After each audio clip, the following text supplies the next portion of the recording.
اوناسس نامی ایک یونان کا شخص تھا جو بہت امیر کبیر تھا. وہ نمبر لگتے ہیں نا 8ویں نمبر پہ اور 7ویں نمبر پہ 6ٹھے نمبر پہ دنیا کا امیر ترین شخص کون ہے. تو کسی زمانے میں وہ ان نمبروں میں تھا. تو اس کی آنکھوں کے یہ پپوٹے کام کرنا چھوڑ گئے. ڈاکٹر سلوشن ٹیپ لگا کے اس کی آنکھ کھول دیتا تھا, سلوشن ٹیپ لگا کے بند کر دیتا تھا اور وہ سو جاتا تھا. پھر وہ کھولتا اور جو ہے وہ اس کو دیکھنا ملتا. تو یہ آٹومیٹک سسٹم خراب ہو گیا. تو کسی نے اوناسس سے ایک دن پوچھا کہ تیری زندگی کی سب سے بڑی خواہش کیا ہے؟ یہ جہازوں کے بیڑے تیرے ہیں, یہ اتنے بڑے کاروبار ہیں, تا حد نظر پھیلے ہوئے بنگلے, اتنا کچھ, تو کوئی خواہش رہ گئی ہے؟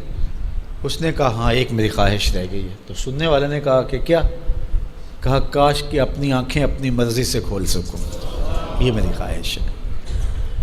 تو اس نے کہا کہ اگر اس کے لیے تجھے کوئی پیسے لگانے پڑے تو کتنے کو پیسے لگائے گا؟ کہا ساری دولت لگا دوں گا. کاش کہ اپنی آنکھیں تو اپنی مرضی سے کھول سکوں. تو میرے ان دوستوں میں سے کئیوں کو آج یہ احساس ہوا ہوگا کہ یہ بھی کوئی نعمت ہے, اور جو 24 گھنٹے ہمارے ساتھ ہے. تو اتنی نعمتیں ہیں ہمارے اوپر اللہ کی, اور اس کو ہم اپنے حساب سے چھوٹا یا بڑا کہہ لیتے ہیں, لیکن وہ اتنی بڑی ہیں کہ اگر وہ چھن جائیں تو پھر پتہ چلتا ہے کہ جو ہے وہ کتنی بڑی نعمت سے ہم محروم ہو گئے. وہ میرے ایک ملنے والے ہیں, ان کے منہ میں لعاب کی مقدار کم ہے, جس کو ہم نے کبھی سوچا بھی نہیں کہ یہ بھی کوئی نعمت ہے. یہ قدرتی گریس ہے جو منہ کو تر رکھتی ہے اور بولنے میں مدد ملتی ہے, اور نظام انہضام کو اس سے بہت زیادہ فائدہ پہنچتا ہے. لیکن ان کا مسئلہ کیا ہے کہ مقدار کم ہے. تو اب وہ 5-7 منٹ نہیں بول سکتے, بولیں گے تو جو ہے وہ سارا منہ خشک ہو جائے گا.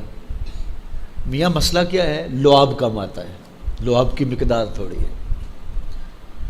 تو کبھی اس کو بھی کسی نے نعمت سمجھا, لیکن یہ کتنی بڑی نعمت ہے. وہ کسی علاقے میں انہوں نے یہ کیا کہ یہ مینڈک نہیں ہوتے, مینڈک, یہ انہوں نے وہاں سے ختم کروا دی, دوائی ایسی ڈالی کہ یہ آواز نکالتے ہیں, یا اس طرح وہ مسئلہ ہوا. تو اب کیا ہوا کہ چاول کی فصل پر ایسی سنڈیاں آ گئیں کہ جس کا کوئی علاج ہی نہیں تھا. تو یہ پانی کے اندر جو مینڈکیں ہوتی ہیں یہ ان حشرات کو کھاتی ہیں جو فصل کے لیے نقصان دہ ہوتی ہیں. تو اب وہ مینڈکیں ڈھونڈتے پھرتے ہیں. اب ہمیں نہیں پتہ کہ کون سی چیز کتنی بڑی نعمت. یہ کیچوا ہوتا ہے, کیچوا کبھی آپ نے دیکھا جس کو وہ ہم اپنی پنجابی میں گنڈویا کہتے ہیں. کبھی آپ نے سوچا کہ اس کا سلسلہ کیا ہے؟